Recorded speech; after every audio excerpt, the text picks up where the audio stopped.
بسم اللہ الرحمن الرحیم۔ شروع اللہ کے نام سے جو بڑا مہربان نہایت رحم والا ہے۔ معزز سامعین السلام علیکم۔ معزز سامعین، آج میری ویڈیو کا عنوان ہے فکر آخرت۔ ویڈیو میں اینڈ تک بنے رہیے گا۔ اگر میری ویڈیو پسند آئے تو میرے چینل کو سبسکرائب کریں، لائک کریں اور شیئر کریں۔ شکریہ۔ اللہ تعالیٰ نے انسان کو اپنی عبادت کے لیے پیدا فرمایا، اسے خلافت و نیابت سے سرفراز فرمایا، عقل و شعور کی لازوال نعمت سے مالا مال کیا، لیکن انسان اپنی مادی اور سائنسی ترقی کے باوجود آج بے چین و مضطرب نظر آتا ہے۔ اس کا سبب کیا ہے؟ قرآن کریم وہ صحیفہ آسمانی کتاب ہے جو خالق کائنات نے اس مقدس رسول صلی اللہ علیہ وآلہ وسلم کے ذریعے دنیا کی ہدایت کے لیے نازل فرمائی، جو خود بھی ہر قسم کی خامی سے پاک ہے۔ اس پاک کتاب میں ہمارے تمام مسائل کا حل ہے، ارشاد بانی ہے، خبردار اللہ کا ذکر دلوں کا چین ہے۔ معلوم ہوا کہ سکون اور اطمینان تو اللہ کے ذکر میں ہے، لیکن اس ذکر سے غفلت ہی کی وجہ سے ہمیں اطمینان اور چین نہیں مل پا رہا ہے۔ یہ دنیا، اس کا تمام ساز و سامان، زیب و زینت سب فانی ہے۔ یہاں جو بھی آیا ہے اسے ایک نہ ایک روز واپس جانا ہے۔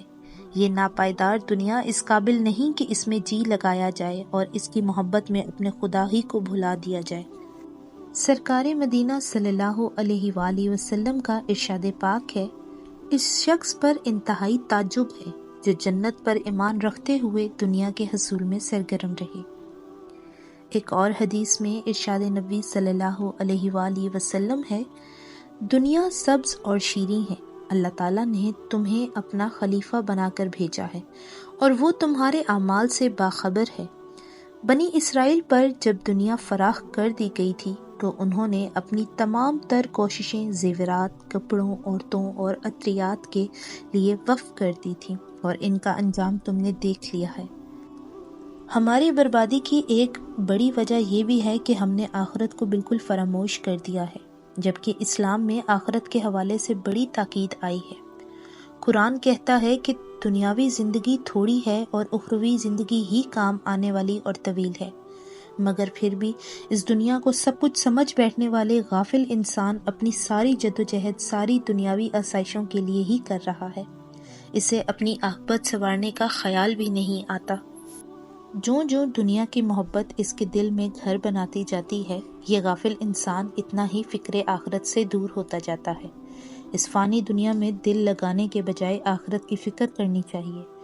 فکر آخرت کی تاکید فرماتے ہیں رسول اکرم صلی اللہ علیہ وآلہ وسلم نے ارشاد فرمایا، میں تم پر دو چیزوں کو تسلط سے ڈرتا ہوں، لمبی امیدیں اور خواہشات کی پیروی۔ بے شک بڑی امیدیں آخرت کی یاد بھلا دیتی ہے اور خواہشات کی پیروی حق و صداقت سے روک دیتی ہے۔ ایک روایت میں آیا ہے کہ رسول اکرم صلی اللہ علیہ وآلہ وسلم حضرت عائشہ کے پاس تشریف فرما تھے کہ حضرت عائشہ صدیقہ رضی اللہ عنہا آخرت کو یاد کر کے رو پڑیں۔ رسول اکرم صلی اللہ علیہ وآلہ وسلم نے دریافت فرمایا، اے عائشہ، کیوں روتی ہو؟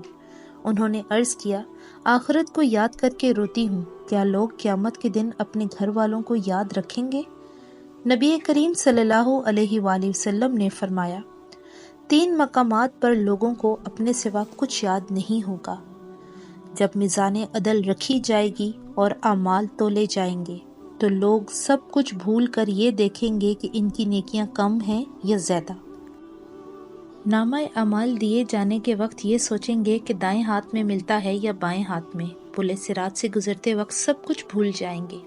صحابہ کرام حضور نبی اکرم صلی اللہ علیہ وآلہ وسلم کے کر پروردہ تھے، اور وہ آپ علیہ السلام کی بارگاہ سے دنیا و آخرت کی بھلائیاں حاصل کرتے تھے۔ ایک ایک فرمان نبی صلی اللہ علیہ وآلہ وسلم پر دل و جان سے عمل پیرا ہونے کی کوشش کرتے اور اس میں کامیاب بھی ہوتے تھے۔ رسول اللہ نے انہیں فکر آخرت کی جو تعلیم عطا فرمائی، انہوں نے اسے اپنے سینوں میں بسا لیا۔ معلوم ہوا کہ یہ عارضی قیام گاہ ہے اور آخرت ایک ابدی اور دائمی جگہ ہے۔ ہمیں دنیا میں رہ کر آخرت کی تیاری کرنی ہے تاکہ ہمیشہ کی زندگی اور انعامات حاصل ہوں۔ اگر عقیدہ فکر آخرت ہمارے ذہنوں میں نقش ہو جائے تو ہمارے گناہوں کی شرح میں بھی خاطر خواہ کمی آ سکتی ہے۔